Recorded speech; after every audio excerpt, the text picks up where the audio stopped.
ES Audio. Hello, I'm Mark Blunden, and this is the Evening Standards Tech and Science Daily. Coming up, Google's claiming quantum computing supremacy. But first, Facebook owner Meta plans to launch what's being billed as a Twitter killer.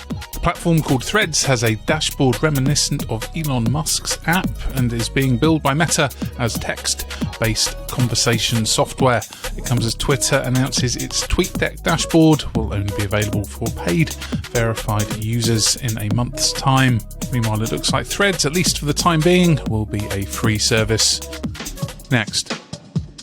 The first electric flying car, apparently able to take to the skies as easily as the roads, has been signed off for testing by the US Federal Aviation Administration. California startup Aleph Automotive claims its $300,000 two-seater Model A vehicle, powered by 8 propellers, can even be parked just like a regular car after it's been vertically landed. So how far can you get on a charge? They claim the range on wheels is 200 miles, while flying it's 110 miles. The FAA confirmed that it has issued the company with a special airworthiness certificate for exhibition research and development.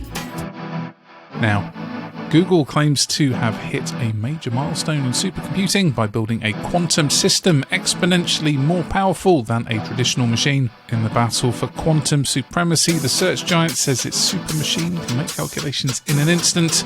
It would take the current fastest computer half a century to complete. According to a research paper, Google's latest Sycamore quantum processor runs at 70 qubits, which is considerably faster than the previous Sycamore machine at 53 qubits. Rival IBM is yet to comment on Google's latest developments, but has criticised its previous speed claims, saying they were doable on a normal computer, albeit after processing the task for 10 millennia. Next. As Wimbledon Fortnight kicks off, tennis brand Wilson has been telling us about their naked tennis rackets. First of all, it's coming just from inside the company, trying to make better product for people and planet.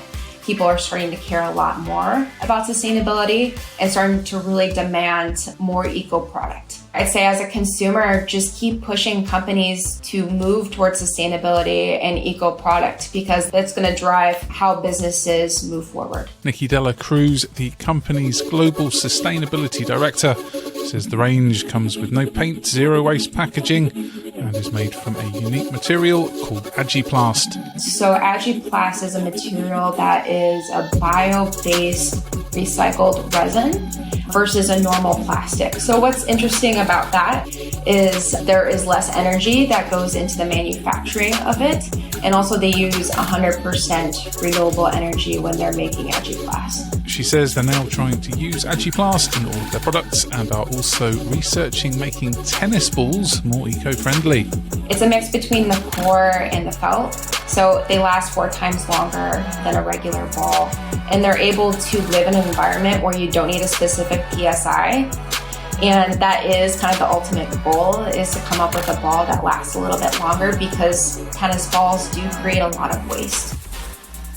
Now, a study by the UK Dementia Research Institute at Cardiff University suggests that smartwatches could help identify Parkinson's disease up to 7 years before key symptoms appear and a clinical diagnosis can be made. Researchers analysed data collected by the devices over a 7-day period, measuring how fast people moved. They found they could use artificial intelligence to predict accurately who would later go on to develop Parkinson's disease. Researchers say this could be used as a new screening tool for Parkinson's, enabling the disorder to be detected at a much earlier stage than current methods allow. Let's go to the ads. Stay there for more news from the world of tech and science, plus fuel prices on Google Maps. Why not hit follow in the meantime and give us a rating?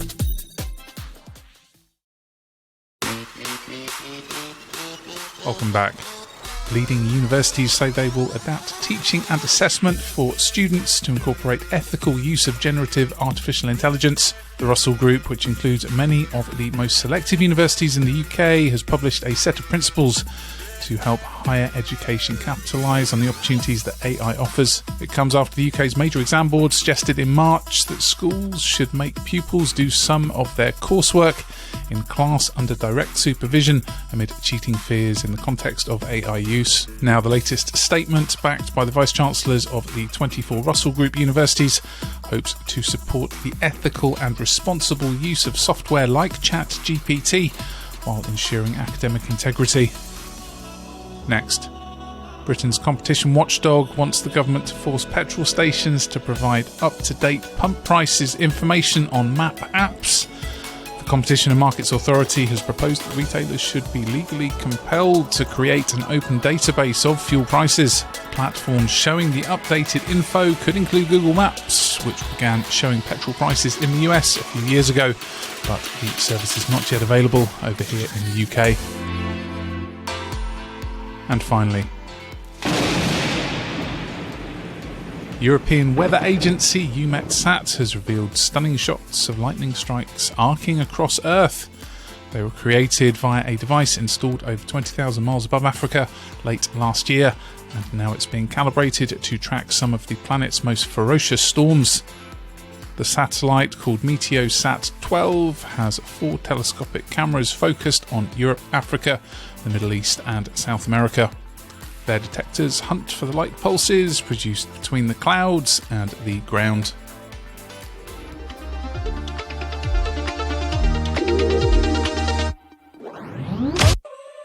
You're up to date. Come back at 4 p.m. for the Leader podcast for the latest news, interviews and analysis from the Evening Standard here in London, and we'll be back on Wednesday at 1 p.m. See you then.